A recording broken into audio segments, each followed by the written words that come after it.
Mood he of है sir आज ना, क्या करें इसको हैंडल, कैसे किया जाए कैसे ना किया जाए, क्या है क्या नहीं है, क्या सर ये सिर्फ मेरे साथ ही हो रहा है या बाकियों के साथ ही हो रहा है, या इस तरह की काफी सारी मोर और less on the same line ये सारी चीजें पूछी गई थी। ठीक है, first and foremost let me tell you, mood off होना, ठीक है, it is very normal, it happens with each and every one of us. The only difference is के ये कितनी बार होता है, आई मीन इसकी फ्रीक्वेंसी क्या है। ठीक है, एक तो फ्रीक्वेंसी, मेरा हर 15 मिनट बाद ही मूड ऑफ हो जाता है, वो उसकी फ्रीक्वेंसी, इसका मतलब बहुत ज्यादा है। ठीक है, और इसकी सिविरिटी कितनी है ना, मतलब कि कितना भयंकर मूड खराब होता है ना। मूड ऑफ है तो किस तरह का मूड ऑफ होता है कि यार अब तो बस बेड से उठने का मन ही नहीं कर रहा सर। ठीक है, ये तो दो चीजों का डिफरेंस रहता है, होता सबके साथ है, आपके साथ मेरे साथ, मैं कहूं कि मैं इससे बच जाता हूं ऐसा नहीं है।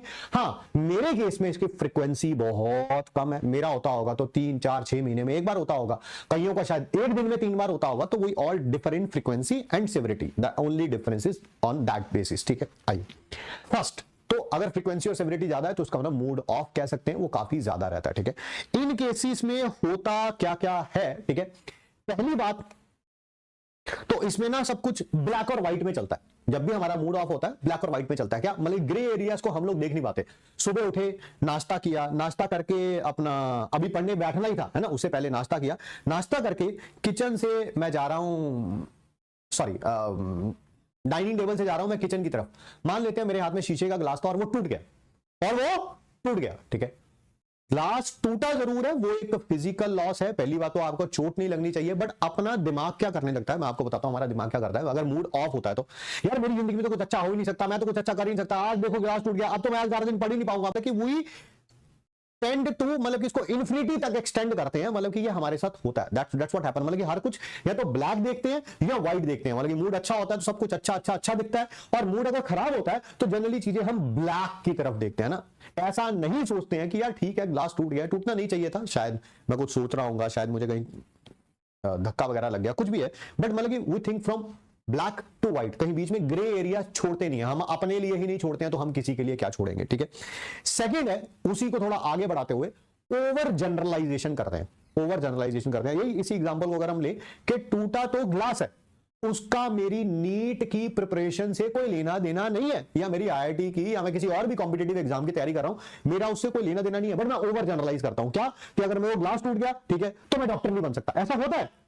That's what happen if we are in a severe mood of, हमारी कैपेबिलिटीज को हम लोग वो ओवर जनरलाइजेशन करके उसको एक्सटेंड करने के बारे में सोचते हैं, which शुड नॉट हैपन। मतलब कि एक गलती किसी और जगह पे हुई है ना, बात कहीं और जगह पे लगाई जा रही है ना, कि कोई बात हुई घर पे, पापा ने डांट दिया कि तुम टीवी नहीं देख सकते है ना, या तू ज्यादा टीवी देखता रहता है, तो हम उसको ये सोचने लगते हैं मतलब कि कहीं दूर तक कि मैं डॉक्टर नहीं बन सकता। नहीं यार, उन्होंने ये नहीं बोला, उन्होंने बोला कि अभी टीवी मत देखो, अभी एग्जाम का टाइम है, अभी पढ़ लो थोड़ा सा।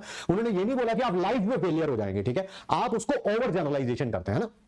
तीसरा, ठीक है, जो कि बड़ा इंपॉर्टेंट है, ठीक है, ये देखो सबके साथ होता है, अब मानना ना मानना वो अलग बात है। ठीक है, जब मूड ऑफ होता है ना, सामने वाले का पॉइंट ऑफ व्यू नहीं समझ पाते हम लोग, है ना। सामने वाले का, आप बुरे इंसान नहीं है, बट आप उस समय सामने वाले का पॉइंट ऑफ व्यू नहीं समझ पाते हैं। समहाउ हम उस समय ईगो सेंट्रिक हो जाते हैं, मतलब कि मेरा मूड खराब है, जैसे मैंने अभी एग्जांपल दिया, पापा ने बोला कि यार अभी टीवी मत देखिए। ठीक है, वो आपके बारे में कंसर्न है ना, he is concerned about you कि यार मेरा बच्चा जो है वो किसी एग्जाम की तैयारी कर रहा है, वो किसी भी प्रकार से अपना समय बर्बाद ना करे। ठीक है, बट उनका पॉइंट ऑफ व्यू समझ ही नहीं आता हम लोग, क्यों? क्योंकि हम वो उसके मूड ऑफ वाली वो है ना, उस स्थिति में है, उसके अंदर घुसे हुए हैं। ठीक है, उसको कहीं ना कहीं दूसरे का पॉइंट ऑफ व्यू समझना जो बड़ा मुश्किल हो जाता है उससे। ये सारी चीजें जो हैं, ये सारी चीजें होती हैं हमारी जब भी हमारा मूड ऑफ होता है। अब इसको करना क्या चाहिए? जो चीजें आपको बताई हैं बस वही आपको जो उसमें रेमेडी अपने आप है। फर्स्ट, हमें ओवर जनरलाइजेशन नहीं करना है। ठीक है, चीजें अगर आपको बोला जा रहा है, अगर आपसे कोई गलती भी हो जाती है यार, ठीक है, आप मानो या ना मानो, मैं इनडायरेक्टली बात कर रहा हूं आपके टेस्ट शेड्यूल के बारे में भी। हमारा एक टेस्ट खराब हो जाता है तो हमें इतना डर लग जाता है, इतना मूड खराब हो जाता है कि हम आगे कभी टेस्ट ही नहीं देते, ये सोच के कि जब तैयारी 100% हो जाएगी तब हम टेस्ट देंगे, वही ओवर जनरलाइजेशन है। इंस्टेड कि हर एक टेस्ट में मुझे लर्न करना चाहिए, अब की बार मेरे 250 आए हैं तो अगली बार का टारगेट मैं 300 रखूं, अगले उससे अगले वाले में 350 रखूं या 400 रखूं या 450 रखूं। इंस्टेड 200 एक बार नंबर आ जाते हैं तो उसके बाद हम टेस्ट देना ही बंद कर देते हैं कि नहीं यार अब तो जब तक मेरी 700 की तैयारी नहीं हो जाती तब तक जो है मैं अपना जो है टेस्ट नहीं दूंगा। ये ओवर जनरलाइजेशन ही है, इसको कम करिए।